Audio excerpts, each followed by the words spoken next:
Mabuhay sa lahat mga kakring. Ngayon may dalawang video tayong gagawin. Magagrap tayo ng Golden Queen sa Miyazaki at Miyazaki sa Golden Queen. Pagsaswap natin dalawang sprout para hindi po sayang pasisyan at maingay ang ating background. Huwag na natin patagalin. Simulan natin ang video. Let's go. Dalawa pong video ito. Sundan nyo lang parehas. Kukuha lang tayo muna mga kakring ng stick. Ito yung Miyazaki. Yan o. Kuha lang tayo dito. Yan. Ito hayaan natin sumuloy. Yung gagarap po sa Golden Queen. Unahin natin yung Golden Queen. Then gagarap ko yung tinanggal ko sa Golden Queen. Igagarap ko naman sa Miyazaki. Isasap natin. Let's go na. So dahil atat na tayo magpabunga, atin munang gagarap ito bago natin pabungahin. Ito natin sa lalagyan. Pala naman na Diyos ito ating ginagawa. First time kong mag-grab ngayon. Nag-try ako dati, hindi ako nakabuhay. So titingnan natin kung makakabuhay po. Dapat po talaga inainit ang panahon o lilom. Yan, timing na lalabas na siya kaya maganda. Ito naman italabas. Dapat mas malaki ng konti yung igagrap natin. Para gagamitan po natin ng grafting tape yun, at budding knife. Same do sa mga procedure natin ginagawa sa ibang halaman. Tapos ito pagkatapos ay akin ng i-spray ng pampabulaklak. Tomorrow ako'y pagod galing trabaho pero hataw. Yan. Unahin natin pong tabasan itong base.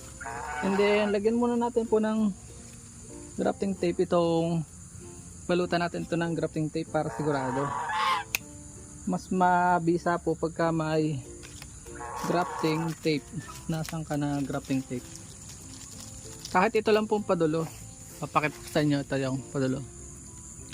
Ito po namang grafting tape ay nabibili lang sa online.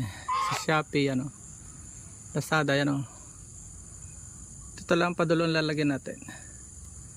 Dahil itong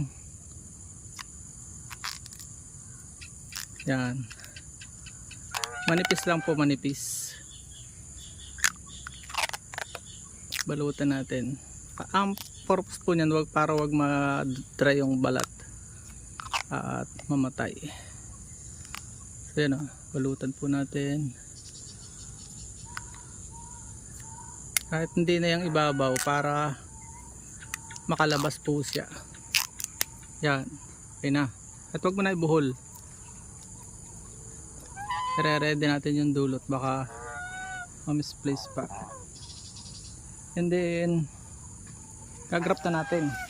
Insert po natin ang B-shape. Unahin muna nating hiwaan po yung stock natin. Sa gitna po, sa gitna. Ang hirap sumipat ng gitna.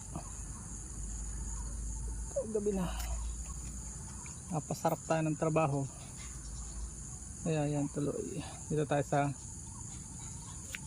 active bud. Yan.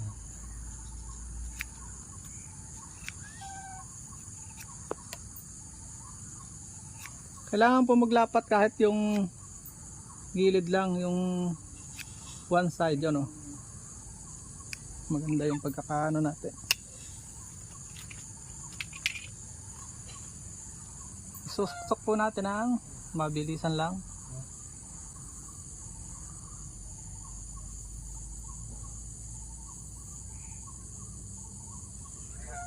O yan. Ayun na, sakto lang yun. Kita nyo magkaano sila. Halos magka-size. And then babalutan po natin ng dahan-dahan. Pataas. From the base, pataas. Tapos mamaya sa susunod na video, yung Golden Queen naman tinanggal natin para di sayang.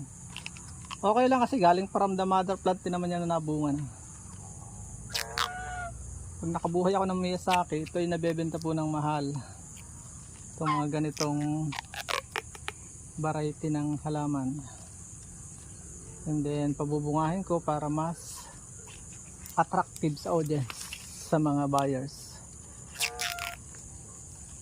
Talagang double time tayo kahit gabi.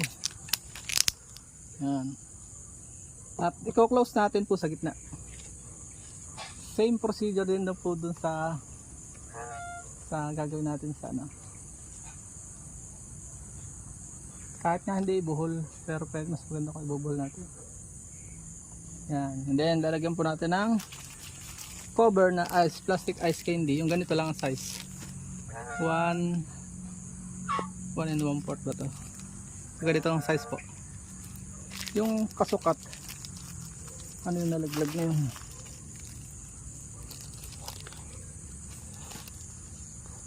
Abangan nyo yung susunod kong video dito. So ay aking pabubulaklakin na agad. Ganun tayo kabilis magsaka. Yan o. Para may maipakita na agad sa iyo sa ating mga buyer na pruweba kung ito nga ay Miyazaki nga. Mga first class variety yung aking nilalagay po. Yan. Yun, sit na. Ayaw pa pa ha. Yan.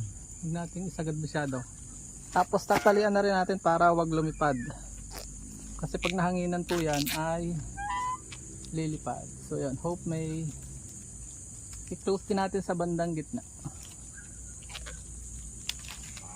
Sa bandang gitna pa nag-close ay ano, yun nalaglag natin. So hope may natutunan po kayo. Ganyan lang kasimple. Yung isang buhon na lang after 45 days yan ay may makikita na kayong ano pagbabago diyan sa ano na yan. Inspect po natin sa susunod na mga araw. So ano pang hinihintay nyo? Kung kayo pinapagpala sa video ito, i-share nyo na para marami sa ating mga kababayan na matuto at sama-sama po tayong umasenso. Paalam and God bless. Please support all Filipino vlogs para tanat sa mundong kakasapon lahing Pilipino. Babay po muna. Yan pong ibang yan ay gagarap po ng ibang variety pa. Yun, dalawang yon. So ito yung tatlo pa ito. Para yan magiging 5 variety bago ko sa itanim. Paalam and God bless. At dyan po nagtatapos ang munti natin vlog. Kung kayo pinapagpala at mahilig kayo sa ganitong klase mga upload, please consider subscribing and hitting the bell icon so that you'll get notification sa mga upcoming namin videos. Ano po? Magkita-kits po tayo sa susunod natin mga vlog. Paalam and God bless. Bye bye po muna.